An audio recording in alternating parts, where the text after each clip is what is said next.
பாஜகவில் இருந்து விலகினார் இளையராஜா. திமுகவில் முக்கிய பதவி. அதாவது இசைக்கு ராஜா, இசை கடவுள் என கொண்டாடப்படும் இசைஞானி இளையராஜாவின் 80வது பிறந்தநாள் தினம் அரசியல் தலைவர்கள் முதல் சினிமா கலைஞர்கள் வரை பலரும் அவருக்கு வாழ்த்து தெரிவித்து வருகின்றனர். மேலும் சமூக வலைதள பக்கம் சென்றால் இளையராஜாவுக்கு வாழ்த்து மழையும் அவரது பாடல் தொடர்பான விஷயங்கள் தான் அதிகம் இன்று ட்ரெண்டாகி வருகிறது. இந்த நிலையில்தான் இளையராஜாவிற்கு முதல்வர் ஸ்டாலின் நேரில் சென்று வாழ்த்து தெரிவித்துள்ளார். இளையராஜாவின் இல்லத்திற்கே சென்று அவருக்கு சால்வை அணிவித்து பூங்கொத்து கொடுத்து வாழ்த்தினார் முதல்வர். அவருடன் அமைச்சர் KN நேரு மற்றும் பொன்முடி ஆகியோர் உடன் சென்றனர். இசை உலகுக்கே புரட்சி. முதல்வர் வெளியிட்டுள்ள வாழ்த்து பதிவு. காலை பொழுது இனிதாய் மலர, பயணங்கள் இதமாய் அமைய, மகிழ்ச்சிகள் கொண்டாட்டமாய் மலர, துன்பங்கள் தூசியாய் மறைய, இரவு இனிமையாக சாய, தமிழ்நாட்டின் தேர்வு இசைஞானி இளையராஜா. இவர் இசை கருவிகளை மீட்டுவதில்லை, நம் இதயங்களை வருடுகிறார். அவரே உணர்வாகி நம்முள் உருவாகிறார். தமிழ் திரையுலகில் மட்டுமல்ல, இசை உலகுக்கே அவர் ஒரு புரட்சி.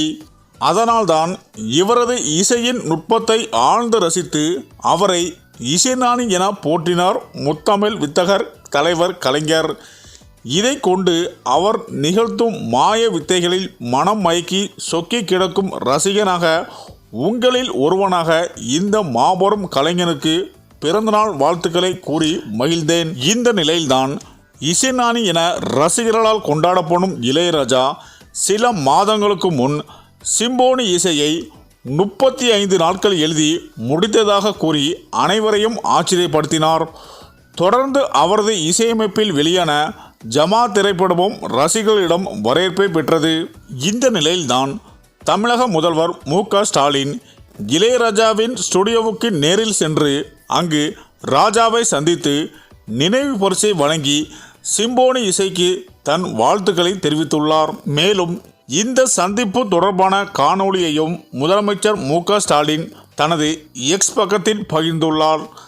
அந்த காணொளியில் ஐயா கலைஞர் தான் இசைஞானி என பெயர் வைத்தார், அதனை மாற்றவே முடியவில்லை என தெரிவித்தார். அதேபோல் முதலமைச்சர் MK ஸ்டாலின் இசைஞானியாக எல்லா தமிழர்களின் இல்லங்களிலும் உள்ளங்களிலும் நீங்கள்தான் குடியிருக்கிறீர்கள். உங்கள் பிறந்தநாளை ஜூன் 3ஆம் தேதியிலிருந்து ஜூன் 2ஆம் தேதிக்கு மாற்றி விட்டீர்களா என கேட்க, அதற்கு இளையராஜா ஆமாம், அப்பாவிற்காக கலைஞர் என தெரிவித்தார். தொடர்ந்து முதல்வர் மகாலிங்கபுரத்தில் SP பாலசுப்ரமணியன் பெயரை தெருவுக்கு வைத்தோம். அப்போது அவர் பாடிய பாடல்களின் தொகுப்பு கொடுத்தார்கள். அதில் பெரும்பாலும் உங்கள் இசைதான். அப்போது காரில் போகும்போதெல்லாம் அதைத்தான் கேட்டிருக்கிறேன் என்று முதல்வர் ஸ்டாலின் கூறினார். இந்த சூழ்நிலையில்தான் இளையராஜா பாஜகவிற்கு ஆதரவாக இருந்த நிலையில் தற்போது பாஜகவில் இருந்து விலக முடிவெடுத்துள்ளதாகவும் சொல்லப்படுகிறது. மேலும் முதல்வரை சந்தித்து விரைவில் திமுகவில் இணைய உள்ளதாகவும் தற்போது தகவல்கள் வெளியாகி உள்ளன. மேலும் திமுகவில் இணைந்தால் இவருக்கு ஒரு முக்கிய பதவி கொடுக்க உள்ளதாகவும் தகவல்கள் வெளியாகி பாஜகவினரை கடும் அதிர்ச்சியடைய வைத்துள்ளது என அரசியல் வட்டாரங்கள் கூறி வருகின்றனர். சரி, இந்த வீடியோ பற்றிய உங்கள் கருத்துக்களை கமெண்ட்டில் சொல்லுங்கள். மேலும் வீடியோ பிடித்திருந்தால் லைக் பண்ணுங்கள், ஷேர் பண்ணுங்கள், மறக்காமல் நம்ம சேனலை சப்ஸ்கிரைப் பண்ணிக்கோங்க. நன்றி.